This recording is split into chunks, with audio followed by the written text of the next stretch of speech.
ঈশ্বরের থেকে আশীর্বাদ পেতে হলে তার কাছে মাথা নত করতে হয়। ঝড়ের মধ্যে গাছ সুরক্ষিত থাকে কি করে? নত হয়।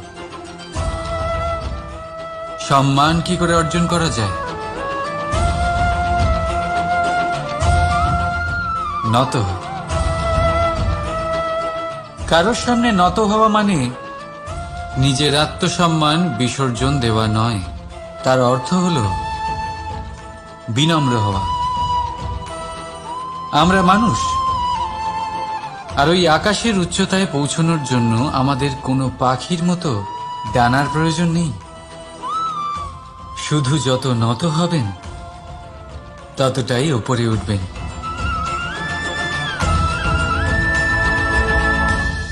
রাধা রাধা। আপনি এই সংসারে এমন অনেক মানুষ চেনেন